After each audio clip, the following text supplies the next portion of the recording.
I was laying there and I was like, okay, Jake, you need to eat. Like, can I order you Chipotle? So I ordered him a Chipotle burrito, like waiting in the hospital room for him to be able to eat. Cause like in my brain, I'm like, he cannot go back and get hurt. It was pouring rain in Charlotte too. I was like, he's exhausted. He's not going to have stretch. He's going to walk in. He's not going to do any of his pregame routine. He's not going to be able to eat. Like and honestly, the distraction helped. Like I'm having a meltdown. Like, how can I make sure Jake doesn't get hurt and he plays okay? Like that was my goal, and I delivered this child.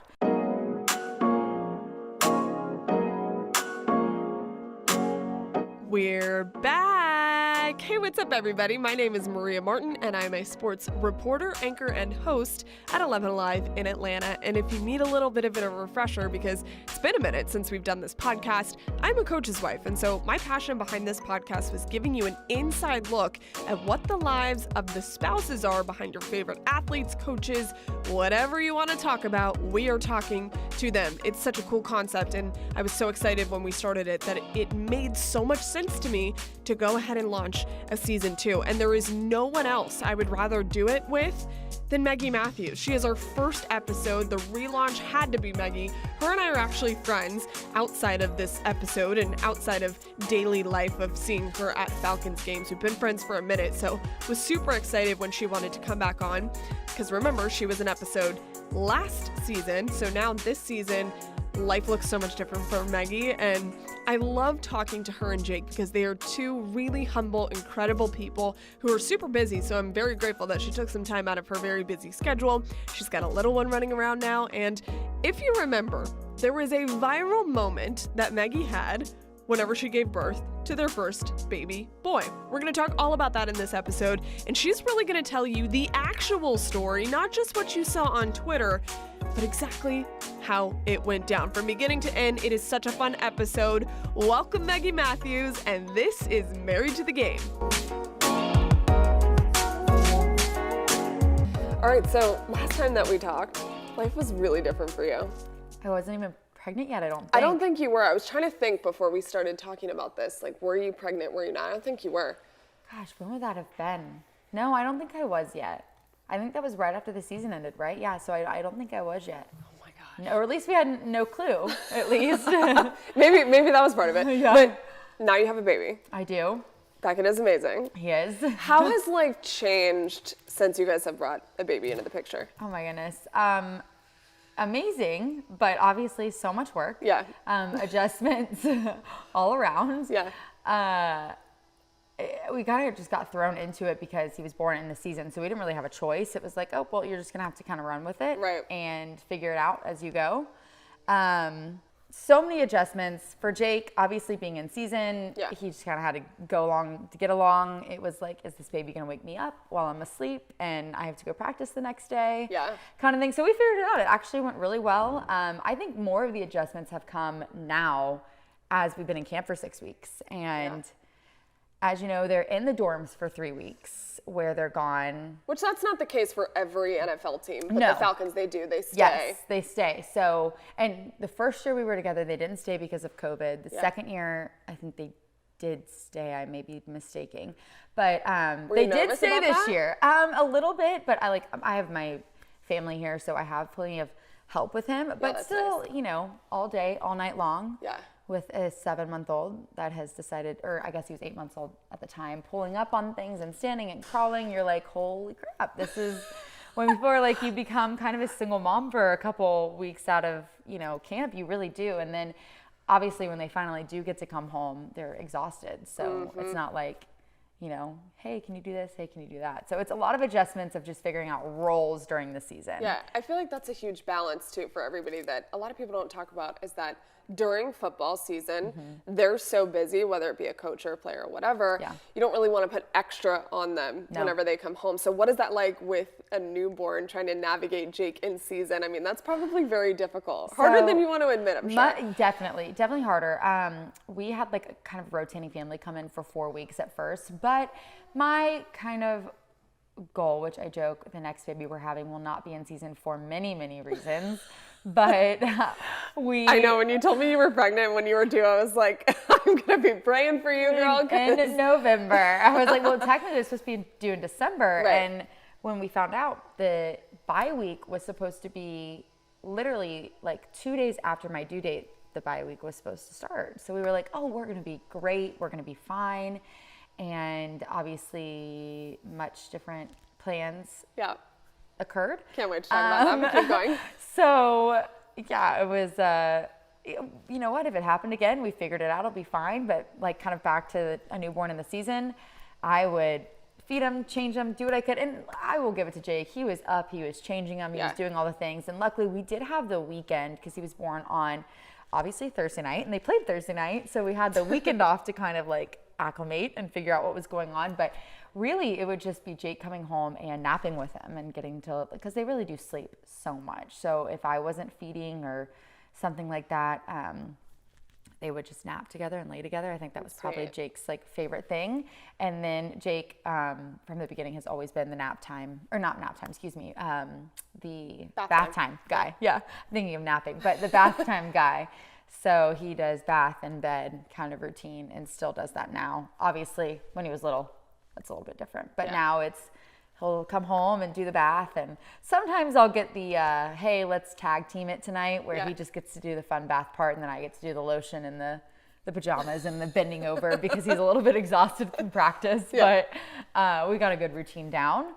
I hear a little bug in my ear. Hey, like number 2. And I'm like, slow down, hun. Slow down. We got a good routine going. We don't want to throw another one into the mix, but you will eventually. Yeah, he wants 4, so we'll see. Oh my gosh. Yeah, he's one of 7, so he loves That's true. The big family. Like comes in, turns the TV on. Like he can't sit in silence. Yeah. So if he's in the house, TVs are all on. That's because hilarious. Like he grew up with so much noise. Wow. Loves the chaos. So you're welcoming the more babies. Yeah. I have the TVs off during the day when he's not home. I appreciate the silence. So as soon as he comes home, it's just like turning around? TVs. Yes, all the time. It's really funny because I just, I've known you for a while. And then when I see you with this baby and I see you on the field, it's like really amazing to watch how everything has changed. And I think the coolest thing is watching Jake too, you know, after practice and training camp. That's got to be just the best feeling. Oh, it's so fun. And just him crawling over and getting, I know, because when we first started, and not dating, but being together, and first year we couldn't go to camp because of, COVID. So when we started to get to go to camp, he, because you guys got married in 21. We got married in 21. He proposed to me actually at this house. Oh, I love that. So I would be like, hey, I'm going to come to camp. And I would go days and days and days. He's like, are you going to come every day? And I was like, yeah, I want to come every day. And he was like, okay, well, because he would get to sneak home for like 30 minutes at the end of the day and just say like, hey. That's nice. Yeah, they get like an hour off in the evenings. And a lot of guys can't go home because a lot of guys live in Atlanta. We're very fortunate to live only about 10 minutes from the facility. Yeah. So he'd run home. But then when we had Beckett, he's like, you're coming today, right? And I was like, well, what about when I came? You asked me like, are you coming? Are you? So funny. Yeah. So he's like, now it's like you are coming, right? Like I am seeing Beckett, You will right? be there. Yeah. Like when they practiced in Miami, you're bringing Beckett to Miami for 5 days, right? And I was like, yeah, because he's like, I can FaceTime you, I can call you, you're fine, but he's like, I can't FaceTime and like see Beckett, so it's kind of hard. Yeah. So yeah, just me and my little caravanning over to camp every day. You do such a good job though. Every time I see you, you look like you got it all together. I know there's a lot going on. Every day at camp on the hill. Such an easy baby. He is such an easy baby. I can't like take a ton of credit because he is such an easy baby.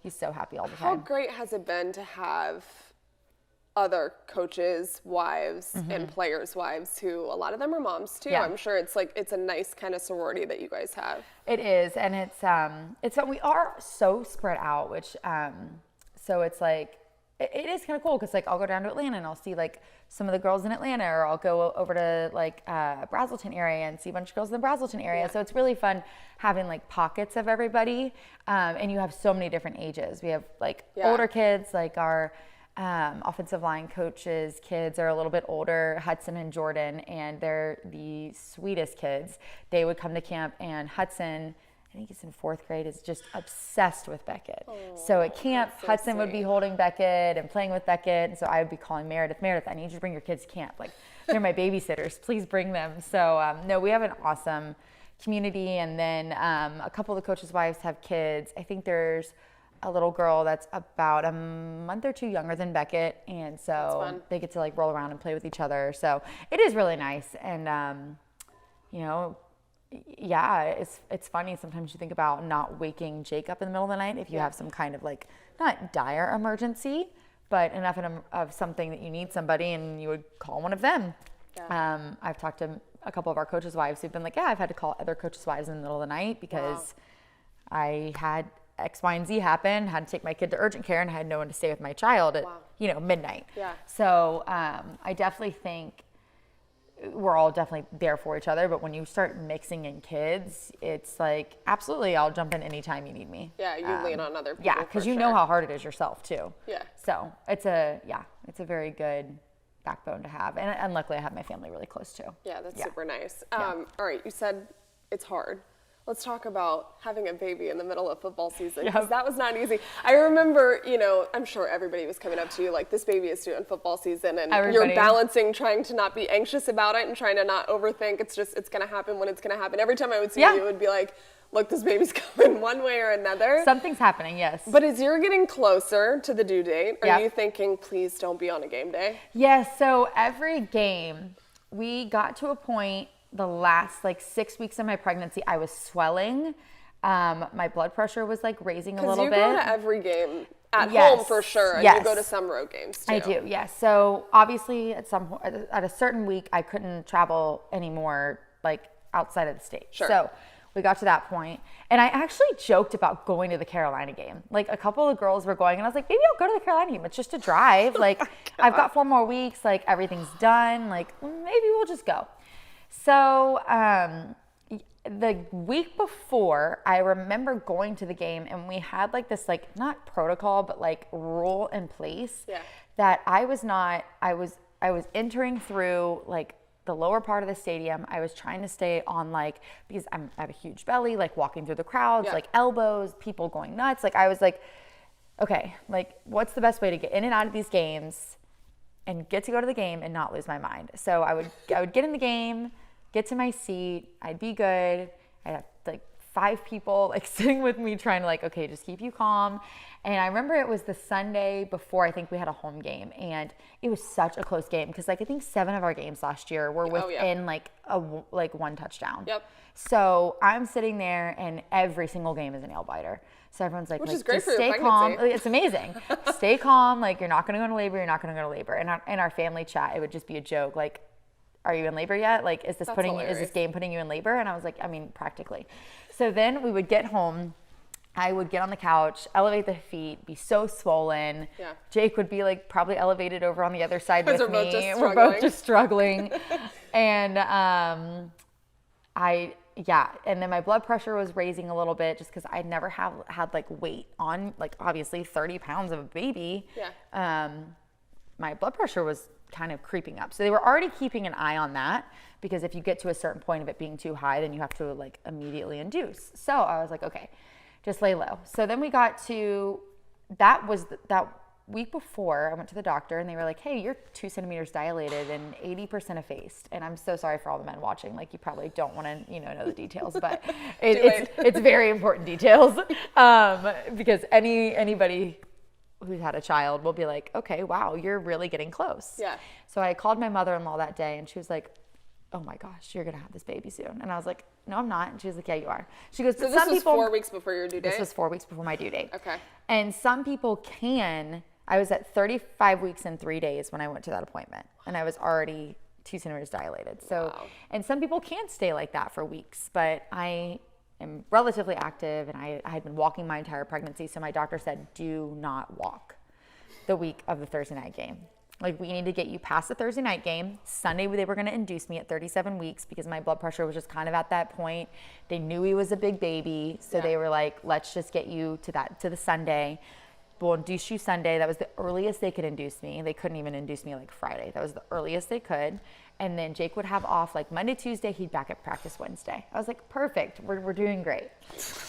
So Jake was like, do not walk, don't do anything, just relax, chill out, don't do anything. I was like, okay. So my mom was like, I'll come and stay up with you Wednesday night. Because at that point, even Saturday night when Jake was down at the hotel, they were like, people are staying with you. Yeah. I was like, okay, we've got a good plan in place. Everything was ready. Hospital bags were packed in the office. We were ready to go. We felt good. So yeah, Thursday comes around, or Wednesday night comes around. Wednesday, I was like, oh, I made it to Wednesday. He let me go get my hair done. I wanted to just go get my hair done that day. Obviously, the things you think about before you have a baby. So I got my hair done. And then Wednesday night, I was like, gosh, I don't feel great. Like something feels off. Like I had like a low grade fever, chills, body aches. I was like, oh gosh, maybe I'm sick. Like this sucks. Like I don't want to be sick Sunday. Let me just like relax, lay low. So my mom comes and tries to take care of me, and she's like, I'm gonna stay away from you because like if you have this baby Sunday and you're still sick, like I need to not be sick. Right. So Wednesday night, this is actually funny. A lot of people don't know this part of the story. Wednesday night, he stopped moving, and he was very active at night, especially, or not at night, but in the evening. At night, he actually didn't really kick me much. I got to sleep. Yeah. So I was like, gosh, this doesn't feel right. He's not moving. My mom gave me a popsicle. She gave me sugar. She was trying to do anything she possibly could to get him moving around. And he wasn't. And I was like, you know what? I'm 36 and a half weeks. There he is. If you hear him. I'm 36. He likes this part of the story. Yes, he does. I'm 36 and a half weeks. Like, let me just go to the hospital. We have an incredible OB. I texted him and he was like, hey, just go get checked out. Just make sure everything's okay. Put me on the monitor. It says 10 p.m. Blood pressure's a little high. She's like, nope, you're still 2 centimeters, still the same effaced. You're good.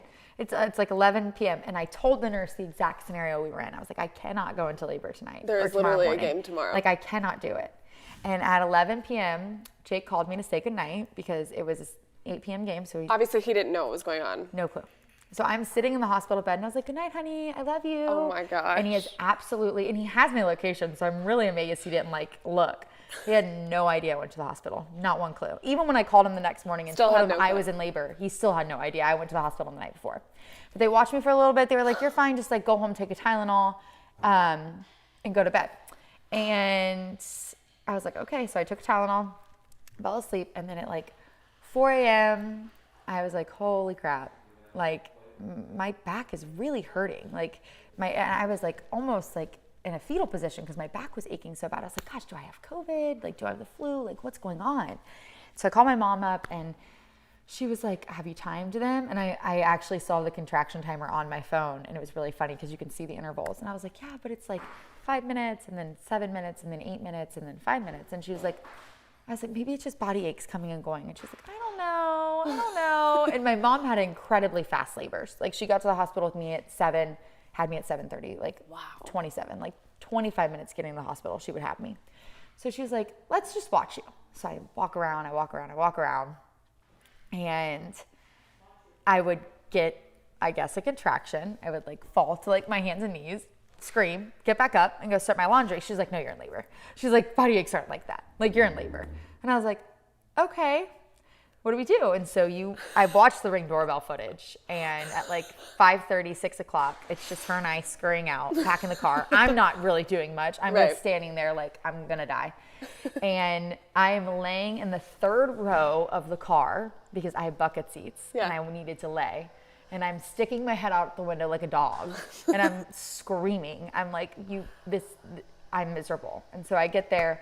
And they were like, it was 7, 8. My doctor was on call that day. Oh my gosh. And he was like, I'll be there at 7. I got there at 6:30. I walked in, the nurse saw me and she said, no, with more colorful language.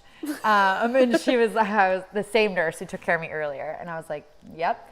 And I got in there and he was like, you're almost 3.5 centimeters already, contractions 5 minutes apart. And I was like, holy crap, this is happening. But the craziest thing about this whole thing is that Jake has no idea. No idea at this point. And this is game day. No idea. It's just game day. No idea at this point. So I call Jake. My mom was like, are you going to tell Jake? And I was like, well, I have to. Yeah, and I was like, she was like, well, what if he's not going to like come? What if you don't progress quickly? And we all like kind of like had like a war room. We were like, no, he's coming. Let's see what we can do. We have to call Jake. So we called Jake no, I did not call Jake. I called the hotel. Okay, so real quick question. Mm-hmm. So how many of the Falcons staff members knew about this scenario? Like, we had like a plan in place. Yeah, so Sarah Hogan, the assistant to our head coach, knew. Obviously, like Arthur knew. Arthur's wife Allison knew. Tanya and Terry knew. I'm actually, you know what? I'm lying. Probably everybody in the building knew that this was eventually going to be a possibility. Right. The entire O-line knew. Yeah. So I was like, okay, what do I do? So I was like, first, let me Call the hotel. Yeah, Terry's assistant Laura knew. I was like, let me call the hotel. So I called the hotel and I'm like, and ironically, I never know what hotel they're in. So I just checked Jake's location. I was like, I don't even know what freaking hotel you're in. So I just look at his Meanwhile, location. you're in labor. Yeah, I'm in labor and I'm like, where are you? Let me look up the whatever hotel hilarious. this is, the number.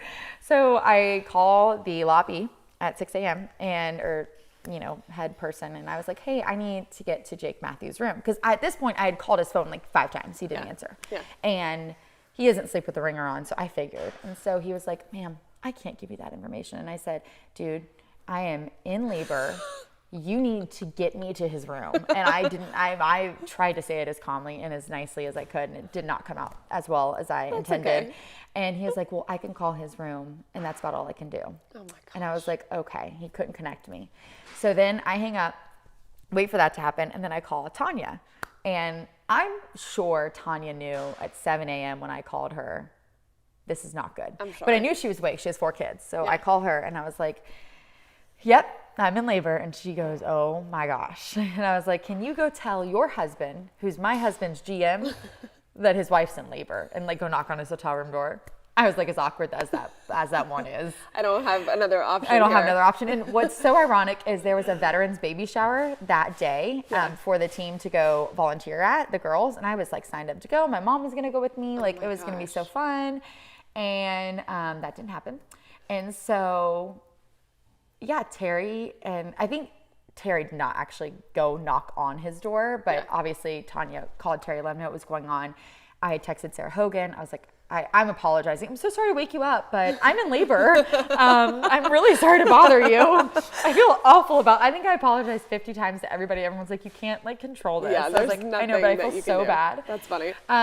So then Jake said when the hotel, the classic, yep, the hotel phone rang, and I knew something was very wrong because he's like, I've not had a hotel wake-up call since I was in college.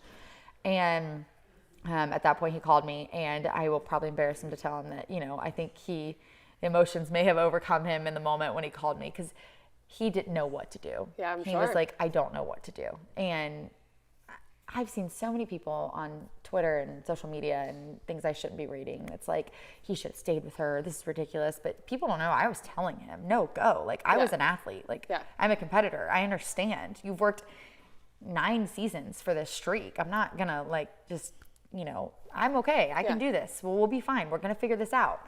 And that's y'all's decision anyway. Absolutely. And so, but I don't want people to be like, oh, did he just go? No, his wife, I told him to go. Yeah. I said, please go. Yeah. I knew his commitment to the team. So and Beckett was like, wait a second, hold on. His commitment, I understood it. So I was like, we'll figure it out. We're going to do this. Let's just find out our options. Yeah. And so he went downstairs to like a little war room, and it was in the lobby of this hotel at 7 a.m. And it was Arthur and Terry and Rich McKay and Coach Ledford, our O-line coach. Jake calls him Led, so I have to like refrain from saying Led because people are like, who is that? Who is that?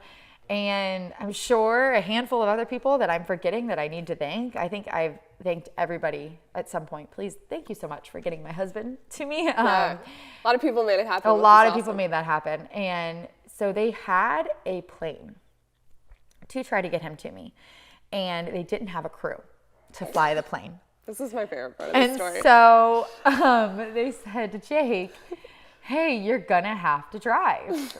And so one of the... How many people actually know that? I don't think many people know Not a lot. People drove. think he flew. No, he didn't fly. I checked commercial flights. I checked everything. People thought he flew. No, he drove. So I was like, they were like, he's gonna have to fly. And of course in my mind, I'm like, he's gonna tighten up in the car. Like he doesn't want to drive to Atlanta on a Tuesday night for a dinner, like on an off night. I was like, he's gonna tighten up. This is gonna be a nightmare. And so they were like, one of our security personnel will drive you, and it's a 3-hour drive, 3.5-hour drive to Gainesville. Luckily, they were in Charlotte. If they weren't in Charlotte, I don't know what we would have done. You're already in labor too. Yes. So time is of the essence. Could not have the epidural at the point. I forgot to mention this part. In the war, my portion of the war room, they were like, we can give you pain meds, like oral pain meds, or we can give you the epidural, but it will slow down labor. And all I'm thinking is like, I have to do whatever I have to do to get him back for the game. Yeah.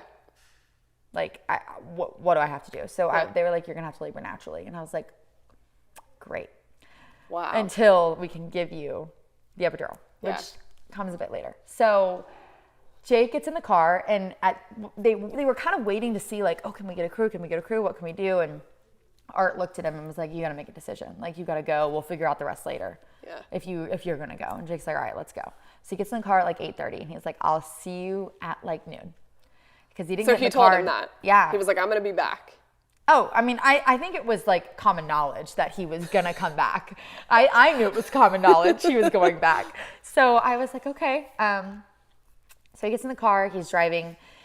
He is on speaker with me while I'm in contractions. And I'm still like to this day, like slightly bitter he didn't get to see me, because by the time he got there, I had the epidural. So he didn't see me experience actual contractions. Just on the phone. Oh, yeah. And at like one point, like my mom was about to like be in tears, because she's like, when you can't help your child and they're in that much pain, it's awful. And I'm on the phone with him. I'm having awful contractions. They move me to labor and delivery. We're like, okay, now we're like, how do we do this? So the nurses know the situation. They've got me with this ball, and they've got me bouncing on this ball. They've got me moving around in different positions to help him like move down, like doing all these different things to help promote, him coming quicker. And at one point I literally remember I was like, okay, well, I'm better in my makeup because this is happening. So I'm bouncing on this birth ball, hooked up to the IVs, and about every 5 minutes I'm getting contractions. So I'm stopping, having a meltdown, and then going back, doing the IV. I'm like, okay, we're gonna do this. Like, we're doing it. So then they said, our doctor came in, and he's amazing. We're still very close to him. I will only have all of my children in Atlanta because of him. I love that. I just adore him. And I said, he's like, okay, here's the plan. We're going to do the epidural about an hour to 20, or an hour, anywhere from 20 minutes to an hour before he gets here, whatever you feel like you can handle. I was like, okay. And then he said, and we're not going to break your water until he pulls off of 85 or 985 onto a certain, like it was down to like, and my mother-in-law, like an exit. My mother-in-law, who's had 7 kids, was the same way. Like, they cannot break your water until this happens, because once your water breaks, it's on. Yeah. So I was laying there, and I was like, okay, Jake, you need to eat. Like, can I order you Chipotle? So I ordered him a Chipotle burrito, like waiting in the hospital room for him to be able to eat. Cause like in my brain, I'm like, he cannot go back and get hurt. It was pouring rain in Charlotte too. I was like, he's exhausted. He's not going to have stretch. He's going to walk in. He's not going to do any of his pregame routine. He's not going to be able to eat. Like, I'm having and honestly, the distraction helped. Like, I'm having a meltdown. Like, how can I make sure Jake doesn't get hurt and he plays okay? Like, that was my goal, and I delivered this child. You're going through a lot in this moment. In this moment, I was like, this is not good. So, I think it was 5 centimeters dilated, about 11:30, and Jake's about an hour, 45 minutes about 45 minutes out. I was like, give me the epidural. And I wasn't even sure I wanted one at the point, because I don't love the feeling of numbness. So and the thought of the needle going in my spine and my husband not being there, it was just like a lot. So I was like, just give me the epidural. Yeah. And they come in, Jake's on FaceTime with me as I'm getting the epidural. And then they were like, your water is about to break. You cannot move anymore. Like, you can't, like, no ball, we were going to walk. Yeah. And they were like, you can't walk. Your water's going to break if you walk. And I was like, great. Okay. Moving on. So Jake gets there at like 12:30, and then he walks in, and he was like, you could tell he felt awful. Like, my wife has been here, like, laboring in pain, and I'm supposed to, be the one. And I had my mom, which was amazing, but I'm supposed to be the one to be here. And so he gets there, eats a Chipotle burrito. I hadn't eaten in like 24 hours because I had been sick. Yes. So, and then at that point I had the epidural, so I was sitting pretty. I was like, great. Let's rock. And then at that point it went from not inducing labor to now we need to induce it. Like, we need to hurry up, because we knew we had, what was the window? He got there at 12:30. I had to leave by 3:30. We had 3 hours, and I was at 5 centimeters at that point. So we were like, okay.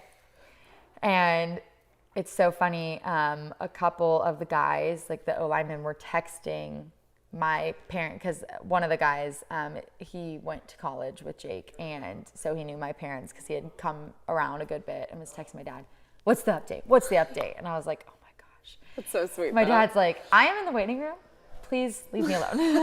And I have no idea. I have no idea what's happening right now. So at that point, yeah, it was, let's figure out how to induce it. So they broke my water, and we knew we had 3 hours on the dot. And I knew in my brain, I have 45 minutes to an hour to push, because you have to have about that amount of time. Some women can push 1 to 4 hours, they said. And I said, okay, well, I don't have 4 hours. Yeah. I have two to get to the point of pushing, and then I've got like 45 from there. So like chop chop. And I had literally, like, if I'm here, like right in front of my face is a clock. And so I knew exactly what time it was. And Jake's looking at the clock, I'm looking at the clock, and I'm like, oh my gosh, okay. So yeah, 2 hours later, I was at like 9, and I was like 10, and my doctor's like, come on, let's just start pushing and see where we can go. And 45 minutes later, he was born at 3:17. They put him on my chest for like 2 minutes, and I was like, okay, Jake, like, you have to take him, because normally the mom gets them for like an hour, like skin on skin. And sorry, I have hiccups. And so I was like, okay, Jake, take him. So Jake took him for 10 minutes. We took a picture that ended up on Thursday Night Football, and he left at 3:30. He's in the car like 5 minutes later. He was in the car 5 minutes later, and then on Arthur's jet in Gainesville, because Arthur Blank's jet came to Gainesville first. Yeah. So Jake didn't have to like drive to Atlanta. And Jake was on the plane at 3:45. And I feel like people have no idea. They just see Jake running in flip-flops and think like, they have no idea. No one's ever heard like the actual full. And I love my husband very much, but when I think he did a podcast with the team about it. He did not remember any of these details. I'm sure. Not at all. Well, it's hard to remember, especially when like the chaos of getting woken up just 3 hours prior. He's in his hotel room, or 4 hours probably, and there's somebody calling his hotel room, and then all of this is happening. There's like a lot of emotions. He's also like game day, but that's probably so secondary at this point in the day. But then he's also thinking about the streak. You're thinking about the streak, and for people who don't know what it is, how do I get on the plane? People who don't know what it is, it's the longest active streak in the NFL. Yeah, it's like, basically they nickname it like the Iron Man streak, but it's the longest active streak for current players. So he's played the most consecutive games of current NFL players. That's hard. That's so hard to do. And like, if I was you, if I were him, like I would be in the same situation. People don't understand that. But it's so crazy to me, because people see the video of Jake running in his flip-flops, and they think this was just like, oh, he showed up. Day. Yeah, he's here. No. And they don't know, he literally ran in, I think 10 minutes before Art had to put in the... So he missed pregame warm-up? Oh, completely. No, he got out there for pregame. Okay. They literally threw his stuff on. But he had a burrito. He did have a burrito. Fueled by Chipotle for that one. So he came in, and it was right before they had to put out actives, like the not actives or whatever. And that was literally 10 minutes before that. Was Arthur, who was like calling or contacting Jake I think at like this point? Sarah, Led, and Arthur all were like in constant communication with him. God, that's so nerve-wracking it was for everybody. So nerve-wracking for everybody, because it's like, he's a captain too. Like, you know, if this game would have been the normal 1 p.m. kick, would have never happened. Like, he would have never been there. It was like such a blessing in disguise. Even though they were in Charlotte and they weren't in Atlanta. It's just, if it was going to happen on a game day, it'd be Thursday. It could have happened any other Thursday too. I know. Like, just not a Sunday. We just told him not Sunday. Of course, like the one Thursday night football game. Thursday night football game. That's so hilarious. I was like, okay, well, you know. And what a lot of people actually don't know is, and this might be TMI, but Jake delivered Beckett. Oh, that's awesome. So he like got to help the doctor deliver Beckett really without going into like any more details. He got to help Jake or our doctor deliver Beckett. So like Jake had literally gone on a plane and had like helped deliver a baby, and is like flying to this game and then running in and then playing Thursday night football. Oh my gosh. Have you asked him, I mean, I'm sure you have, but like since all this happened, like where was he at that day? He says it's like a blur. I'm sure. He said it was like a blur. He was like, I think it was the biggest culmination of like, because for the past 8 years, it's just been Jake and football. Yeah. Or 7, I guess. So then I came along, and that's different. Like, your wife is an adult. Yeah. Like, obviously, there's nothing like bringing a child into the universe. And then you bring a kid in, and it was this like, okay, holy crap, here comes my family and my football, like head to head. Yeah. How am I going to be there for both of them? Yeah. And he did a great job, like, because I wouldn't have wanted him, like we said, with the streak. Like, I understood that. And it was never him choosing, like, oh, I'm going to choose football over my family or vice versa. He did a really good job of trying to figure out his priorities and doing them together. Now, his dad, who played 19 years in the NFL, I think was having a full-on, like he was so nervous for Jake, too. Like, I asked him that the other day, actually, when we were at his house. I was like, how are you feeling? And he was like, yeah, it was a little nerve-wracking, but we made it. And honestly, I think the distraction helped me. The distraction helped Jake. Yeah.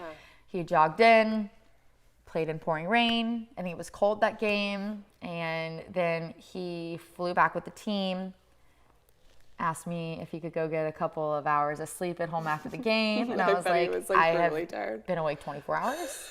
You need to get your butt back up here. Good for you. And so he was like, but no, I let him go home and let him go to sleep. And he was like, I'll be back up at like 6:30 in the morning. And he'll kill me for saying this too, but he did not get to the hotel until 9:15, and I wanted to fight him very much. I was incredibly angry at that point. I was like, for everything I have done, you couldn't have gotten here on time. And he's like, I slept through my alarm. I said, you've never slept through your alarm one time in your football career, but right now. Of course, right now. So yeah, that was the extent.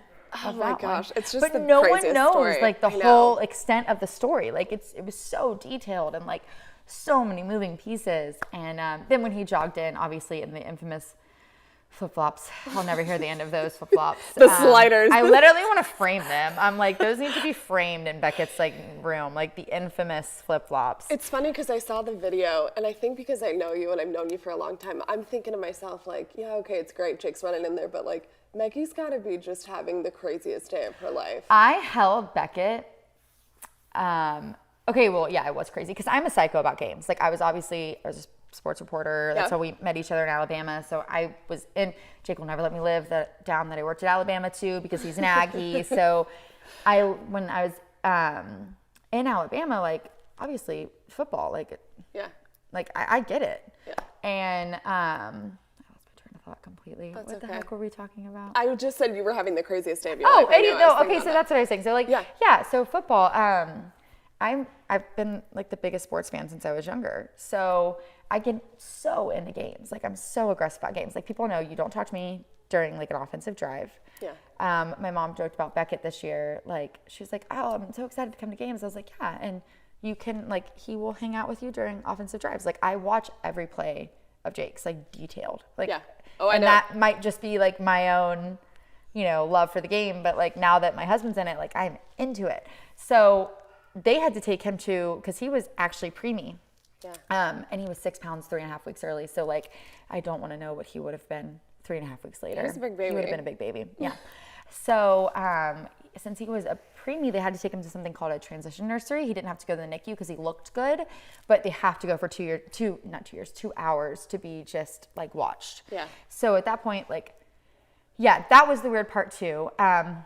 Everyone left the room after I delivered him. So at like 3:30 when Jake left, like the doctor was like, okay, we'll give you some space. The nurse was like, we'll give you some space. And I was like, and you're by yourself. I'm by myself with this newborn. And I was like, what the heck just happened?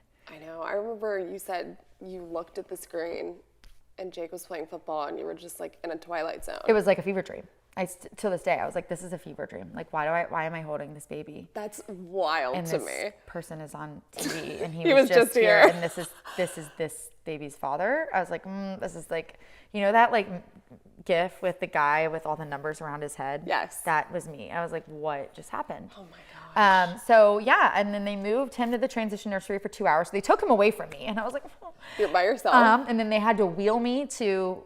You move from labor and delivery down to like the mother's ward kind of thing. So they had to wheel me down there, and that was when the game was starting. So I have like Jersey Mike's in one hand because you can't have like deli meat. And then I've got my iPad sitting on my lap because the game was about to start. And I was like, everyone shut up. Like the game's about to start. So they're wheeling me through the hospital in a wheelchair with the iPad on my lap and I'm watching. And then I get in there and like I've literally just given birth like 3 hours later and I'm screaming at the TV. And then I had Beckett back by halftime. Like I was holding him and I'm watching Jake and I was just like, what? I don't know what happened, but here we are. And I was so thrilled that Jake got out of the game with a good game and healthy. That's all like I was praying for. I was like, just get him out healthy. Yeah. Like, cause he's tight. He's not had his proper, cause he is a routine fiend. Yeah. Like that's why he's played for so long. Yes. He rolls out every night, stretches every night. We do Pilates on Tuesdays on our off days. Like, we have such a routine. We go to the same restaurants on Tuesday nights and Friday nights. Wow. Like, we are such routine people. So getting him so out of his routine, and I joke, like, maybe God was trying to teach you to, like, let go of your routine a touch. He doesn't like that joke very much, but I was just like, please get him out healthy, just because not being in that routine, that's all I wanted. And now I have a 10-month-old downstairs. You want to bring him up here? Sure. Hi. So now we're going to go into podcast. Say hi. Hi, Tonky boy. Hi. Look, now you have this. Oh, look. Can you say cheese? Say hi. He's the smiliest baby ever. He's very smiley. Can you say hi? Do your wave. Oh, we lost the ball. Does he love football? Yes. He actually thinks, like, when you hit the football on the ground, it's like the funniest thing ever. I'll have to send you the video. My father-in-law was doing it to him, and we were laying at the ranch, and he was taking the football and just banging it on the ground, and he was belly laughing. He thought it was hysterical. He's so funny. He's enamored by watching any sports with, like, a moving ball on TV. But I told my husband, like, or Jake, obviously, if we didn't have a child who was, like, obsessed with sports, I probably would have been a little sad. But it's fine. We'll see what you do. We'll see what you do. Say hi. Say hi. Hi. Beckett, hi. One day when you listen to this, you're going to be like, wait a second. Hi. You didn't ruin Dad's streak. Good job. Hi, you psycho. I know, and his little shirt on the back. Yeah, Mommy, of course, has you in Falcons gear all week for first game week. Oh, it goes spin around? Oh, yeah. Oh, look back at it, boy. He's so cute. Well, thank you so much. Yeah, I appreciate you. course. And I appreciate you telling the story, because this little guy's so awesome, and you guys are great parents. Yeah, Jake's very hands-on dad. I love that. Very hands-on dad. Bye. Thank you. Thank you. Okay. Oh, thank you. Good job. Yay. Look, Beckett, look. Say yeah. Yeah. So if you're watching the video portion of this, that's literally the best, because you can see Bennett in the video. I was so excited. That little boy is so much of his dad. It is insane. I mean, they look like twins, and he's so cute, and he's such a good baby. Every single time I saw him at training camp or at games, he's always smiling, always happy, naps wherever. Meggi has a really awesome child on her hands, but appreciate that story, because not a lot of people know exactly how it went down. So now you know. And now you got the inside scoop on literally the day that Bennett was born. So such a fun episode. And thank you guys so much for tuning in, and tuning in every single time we have one of these things, which we are about to launch episode 2. And it's coming up with a World Series championship wife. We're talking to Andrea Albies. She is the wife of Braves infielder Ozzie Albies, and we're really excited for this episode because she gives you an inside look at what it is like to win a World Series, be happy for someone, and be invested in someone on the field while they're winning a World Series. It's such a cool episode, and whether or not she rode the fast bus in downtown Atlanta. I hope you know what I'm talking about when it comes to the buses, because it's just so funny. You have to tune into episode 2. But thank you so much for tuning into episode 1. As always, you can look for these episodes on our 11 Alive YouTube page, and I will see you next time for Married to the Game.